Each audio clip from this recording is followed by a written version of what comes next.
بسم اللہ الرحمن الرحیم۔ 5 قسم کی عورتوں پر روزہ رکھنا جائز نہیں ہے، بلکہ ان کا روزہ چھوڑ دینا عبادت ہی شمار ہوگا۔ ناظرین، آج کی یہ ویڈیو نہایت اہم اور ایمان افروز معلومات پر مبنی ہے، جس میں ہم ذکر کریں گے کہ 5 قسم کی عورتوں پر روزہ رکھنا جائز نہیں ہے، بلکہ ان کو اللہ کی طرف سے چھوٹ دے دی گئی ہے۔ وہ روزہ چھوڑ بھی دیں، روزہ نہ بھی رکھیں تو ان کو کوئی گناہ نہیں ملے گا، بلکہ روزہ چھوڑنا عبادت ہی شمار ہوگا۔ ان 5 قسم کی عورتوں میں سب سے پہلی عورت یہ ہے۔ محترم ناظرین، کبھی آپ نے سوچا کہ رمضان جیسا بابرکت مہینہ جس میں ہر مومن روزہ رکھنے کی کوشش کرتا ہے، اسی رمضان میں کچھ لوگ ایسے بھی ہوتے ہیں جنہیں خود اللہ تبارک و تعالی کی طرف سے روزہ نہ رکھنے کی باقاعدہ اجازت دی گئی ہے، اور یہ اللہ کا کمال فضل ہے کہ حیران کن بات یہ ہے کہ اگر وہ روزہ چھوڑ بھی دیں تو ان پر کوئی گناہ نہیں ہوتا اور نہ ہی وہ اللہ کی ناراضگی کا شکار بنتے ہیں۔ جی ہاں، شریعت اسلامیہ میں اللہ تبارک و تعالی نے اپنی بے پناہ رحمت اور حکمت کے تحت کچھ خاص حالتوں کے لیے خصوصی رعایت رکھی گئی ہے۔ یہ وہ حالات ہیں جن میں عبادت چھوڑنا نافرمانی نہیں بلکہ اللہ کے حکم پر عمل کرنا ہوتا ہے، لیکن افسوس بہت سی خواتین اس مسئلے سے ناواقف ہوتی ہیں اور علم کی کمی کی وجہ سے بعض اوقات و مجبوری کے باوجود روزہ رکھ لیتی ہیں اور بعض بے وجہ احساس گناہ میں مبتلا رہتی ہیں۔ آج کی اس ویڈیو میں ہم پردہ اٹھائیں گے ان 5 عورتوں سے متعلق جن میں عورت کو روزہ چھوڑنے کی مکمل شرعی اجازت دی گئی ہے۔ یہ کوئی کمزوری نہیں، یہ اللہ تبارک و تعالیٰ کی رحمت ہے، یہ کوئی کوتاہی نہیں، یہ شریعت کی آسانی ہے۔ مگر یاد رکھیں، ہر رعایت کی اپنی حدود اور شرائط بھی ہوتی ہیں جنہیں جاننا بے حد ضروری ہے۔ آخر وہ کون سی 5 عورتیں، کن خواتین کو یہ خصوصی چھوٹ حاصل ہے اور کن صورتوں میں روزہ چھوڑنا عبادت ہی شمار ہوتا ہے؟ مکمل حقیقت جاننے کے لیے ویڈیو کو آخر تک ضرور دیکھیں، کیونکہ اگلا لمحہ آپ کی بہت بڑی غلط فہمی دور کر سکتا ہے۔ 5 قسم کی عورتوں پر روزہ رکھنا جائز نہیں ہے۔ پہلی عورت جس کے بارے میں شریعت نے بڑی شفقت اور حکمت کے ساتھ رعایت رکھی ہے، اور وہ ہے ایسی بیمار عورت جس کے لیے روزہ رکھنا نقصان دہ ہو سکتا ہے۔ بظاہر دیکھنے میں یہ ایک عام سی بات لگ سکتی ہے، مگر حقیقت میں یہ اللہ تبارک و تعالیٰ کی رحمت کا نہایت گہرا پہلو ہے جسے سمجھنا بہت ضروری ہے۔ اگر کسی عورت کو ایسا مرض لاحق ہو جس میں بھوک اور پیاس برداشت کرنا اس کی صحت کو بگاڑ سکتا ہو یا اس کی بیماری میں اضافہ ہونے کا حقیقی اندیشہ ہو، تو ایسی حالت میں اسلام اسے اپنے آپ کو مشقت میں ڈالنے کا حکم نہیں دیتا، بلکہ شریعت کا اصول یہ ہے کہ جہاں نقصان یقینی یا غالب گمان ہو وہ عبادت کی صورت بدل جاتی ہے۔ یہی وجہ ہے کہ اگر کسی مستند اور دیانتدار ڈاکٹر کی رائے ہو کہ روزہ رکھنے سے بیماری بڑھ سکتی ہے، یا خود عورت کے پچھلے تجربات یہ بتاتے ہوں کہ روزہ اس کے لیے نقصان کا باعث بنتا ہے، تو اس کے لیے روزہ چھوڑ دینا بالکل جائز ہے۔ یہاں ایک نہایت اہم نقطہ سمجھ لیجئے، ایسی عورت اگر روزہ نہیں رکھتی تو گنہگار نہیں ہوتی، بلکہ بعض صورتوں میں روزہ چھوڑ دینا ہی اس کے لیے بہتر ہے، بلکہ ضروری ہوتا ہے، کیونکہ اسلام جان کی حفاظت کو مقدم رکھتا ہے۔ اللہ تبارک و تعالی اپنے بندوں کو تکلیف میں دیکھنا نہیں چاہتے، اسی لیے بیماری کی حالت میں یہ آسانی عطا فرمائی گئی ہے۔ البتہ اس رعایت کا مطلب ہرگز یہ نہیں کہ روزہ ہمیشہ کے لیے معاف ہو گیا۔ جب وہ خاتون صحت یاب ہو جائے اور روزہ رکھنے کے قابل ہو جائے تو رمضان کے چھوٹے ہوئے روزوں کی قضا بعد میں ادا کرنا لازم ہوتی ہے۔ یہی شریعت کا متوازن نظام ہے، نہ بیجا سختی نہ بیجا نرمی۔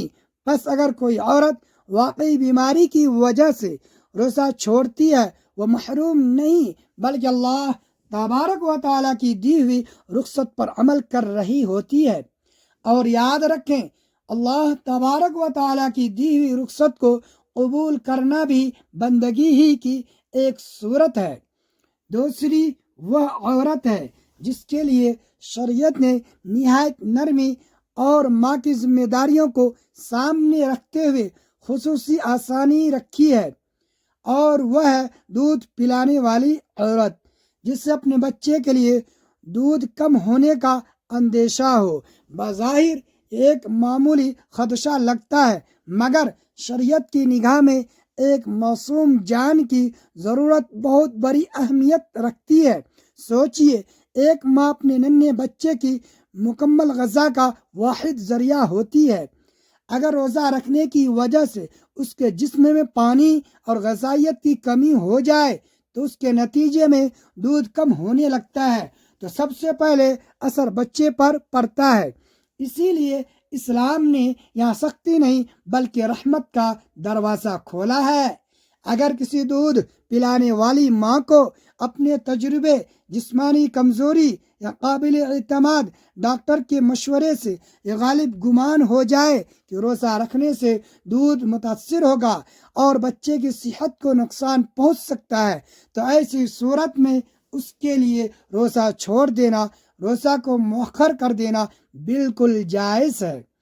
وہ چاہے تو اس رعایت سے فائدہ اٹھا سکتی ہے اور اس پر کوئی گناہ نہیں ہوگا۔ یہ بات بھی ذہن میں رہے کہ یہ چھوٹ سستی کے لیے نہیں، کاہلی کے لیے نہیں بلکہ حقیقی ضرورت کے لیے ہے۔ اگر واقعی بچے کی غذائی ضرورت متاثر ہونے کا خدشہ ہو تب ہی یہ رخصت اختیار کی جاتی ہے، اور جب حالات بہتر ہو جائیں، بچہ بڑا ہو جائے یا ماں خود کو روزے کی قابل محسوس کرے تو رمضان کے چھوڑے ہوئے روزوں کی قضا بعد میں ادا کرنا ضروری ہوتی ہے۔ یہ ہے اسلام کا حسین توازن جہاں ماں کی عبادت بھی محفوظ ہے اور بچے کا حق بھی ضائع نہیں ہونے دیا جاتا۔ لہٰذا اگر کوئی دودھ پلانے والی ماں مجبوری کے تحت روزہ مؤخر کرتی ہے تو وہ کسی کوتاہی میں نہیں بلکہ اللہ تبارک و تعالیٰ کی عطا کردہ آسانی کو قبول کر رہی ہوتی ہے۔ اور یقین رکھے رب اپنے بندوں کی نیتوں کو خوب جانتا ہے۔ تیسری وہ خاتون ہے جس کے لیے شریعت نے خاص شفقت کے ساتھ آسانی رکھی ہے، اور وہ ہے حاملہ عورت جس سے اپنی جان یا اپنے ہونے والے بچے کے لیے خطرہ محسوس ہو۔ یہ وہ نازک مرحلہ ہوتا ہے جہاں ایک نہیں بلکہ دو زندگیاں ایک جسم سے وابستہ ہوتی ہے۔ اسی لیے اسلام یہاں غیر معمولی حکمت کے ساتھ رہنمائی دیتا ہے۔ غور کیجیے، حمل کے دوران عورت کا جسم پہلے ہی اضافی بوجھ برداشت کر رہا ہوتا ہے۔ اگر روزہ رکھنے کی وجہ سے شدید کمزوری، پانی کی کمی، چکر یا کسی اور طبی پیچیدگی کے اندیشہ پیدا ہو جائے تو شریعت ایسی خاتون کو خود کو مشقت میں ڈالنے کا حکم نہیں دیتی، بلکہ جہاں حقیقی خطرہ ہو وہ اللہ تبارک و تعالیٰ نے واضح رعایت عطا فرمائی ہے۔ اگر حاملہ عورت کو اپنے ذاتی تجربے، جسمانی علامات یا کسی مستند ڈاکٹر کے مشورے سے یہ غالب گمان ہو جائے کہ روزہ رکھنے سے اس کی صحت متاثر ہو سکتی ہے یا بچے کی نشو و نما پر برا اثر پڑ سکتا ہے تو ایسی صورت میں اس کے لیے روزہ چھوڑ دینا جائز ہے۔ یاد رکھیں یہ کمزوری نہیں ہے بلکہ اللہ تبارک و تعالیٰ کی دی ہوئی رخصت سے فائدہ اٹھانا ہے۔ البتہ اس سہولت کا مطلب یہ نہیں کہ روزے ہمیشہ کے لیے معاف ہو گئے۔ جب وہ خاتون بچے کی پیدائش کے بعد اور صحت بحال ہونے پر خود کو روزہ رکھنے کے قابل پائے تو رمضان کے چھوٹے ہوئے روزوں کی قضا ادا کرنا لازم اور ضروری ہوتی ہے۔ یہی شریعت کا متوازن اور رحمت بھرا نظام ہے۔ بس اگر کوئی حاملہ عورت حقیقی خدشے کی بنیاد پر روزہ کو مؤخر کرتی ہے تو وہ کسی گناہ میں مبتلا نہیں ہوتی، بلکہ وہ اللہ تبارک و تعالیٰ کی عطا کردہ آسانی کو قبول کر رہی ہوتی ہے۔ یاد رکھیں، اللہ تبارک و تعالیٰ اپنے بندوں پر سختی نہیں چاہتے بلکہ آسانی چاہتے ہیں، خاص طور پر وہاں جہاں ایک نئی زندگی کی حفاظت کا معاملہ ہو۔ چوتھی وہ عورت ہے جس کے بارے میں شریعت کا حکم نہایت واضح اور قطعی، اور وہ ہے حالات حیض والی عورت۔ حالات حیض میں موجودہ عورت یہ وہ کیفیت ہے جو ہر بالغ عورت کی فطری زندگی کا حصہ ہے، اور اسلام نے اسے طبعی حالت کو پوری حکمت کے ساتھ مد نظر رکھا ہے۔ جب کسی عورت کو ماہواری شروع ہو جائے تو اس پر روزہ رکھنا جائز نہیں رہتا۔ یا اہم یہ بات یہ ہے کہ یہ ممانعت کسی کمی یا محرومی کی وجہ سے نہیں، بلکہ اللہ تبارک و تعالیٰ کی طرف سے دی گئی ایک واضح شرعی ہدایت ہے۔ اس حالت میں جس میں پہلے ہی ایک خاص جسمانی تبدیلی اور کمزوری سے گزر رہا ہوتا ہے، اسی لیے شریعت نے عبادت کے طریقے میں عارضی نرمی عطا فرمائی ہے۔ اگر کوئی عورت حیض کی حالت میں ہو، یعنی حالت حیض میں روزہ رکھنے کی کوشش بھی کرے تو شرعی اعتبار سے وہ روزہ معتبر نہیں ہوتا، یعنی بظاہر بھوکا پیاسا رہنے کے باوجود اسے روزے کا ثواب حاصل نہیں ہوگا۔